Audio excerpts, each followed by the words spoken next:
What's the main thing we know about Remainers? They don't like democracy.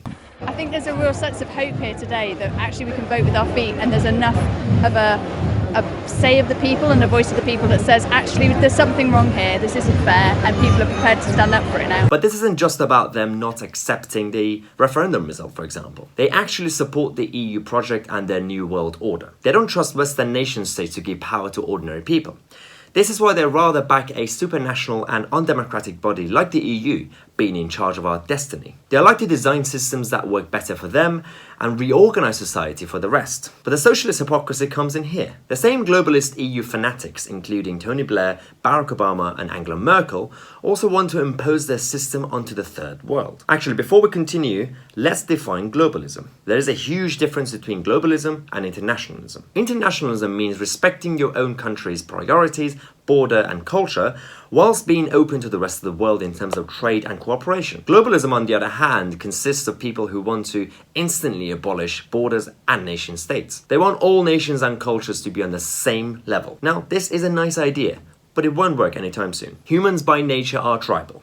That's why instantly making everyone in a third world country to be on the same level as a fully developed country like the UK is absolutely silly. Either the Brits have to lower their standards, or we have to make that third world culture to accept our values by force. This is why the multiculturalism project has failed. Also, don't make people confuse multiculturalism and multiracialism. I don't care where you come from or what your skin color is, as long as you live by the rules of the place you currently call home. Now, going back to the globalists who want to impose democracy and design systems for the third world, the irony is that they want to impose our system onto them when they're not ready, while compromising our own culture by creating mass migration over here. The issue with the arrogant globalist mentality is that they think certain cultures are ready for enforced westernized democracy. Let's have a look at some of the failed examples. First, the obvious one, Iraq. The globalists' arrogance doesn't help them realize that not every culture is the same. The people in Iraq weren't ready for imposed democracy.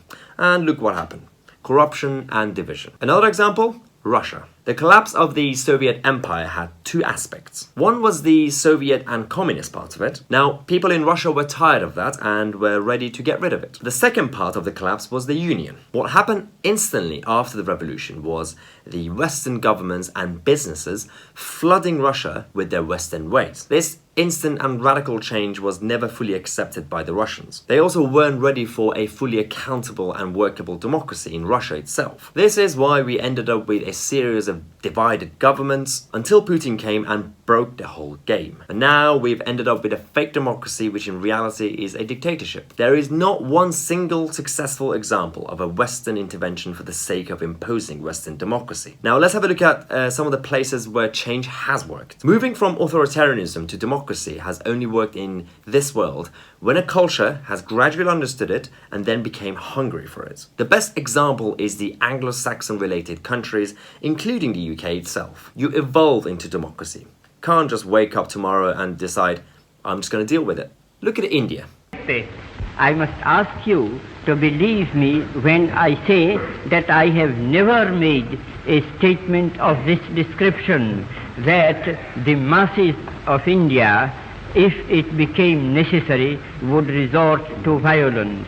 Indians, with the leadership of Gandhi, who was educated by the British system, gradually understood that they were getting ready. So now, whilst India is a messed up socialist country, its democratic system still works. The other example is Germany, after 1944. The reason democracy worked there was because the international community stayed there after 1944 and worked with local powers and people. They didn't just get rid of their tyrants and hope that Germans just randomly adopt democracy. There was a huge opposition to it, and we had to work on that over time. Now, the point of this argument isn't between intervention and isolationism. Full-on isolationism would have caused the German Empire to fully occupy Europe and win. So intervention at times in a pragmatic way is needed. The point is how you export democracy and freedom. The problem with imposing democracy instead of exporting it by educating and spreading its benefits is that you end up designing a corrupt system with no checks and balances. So my advice to the likes of Blair is that first focus on fixing the problems of your own countries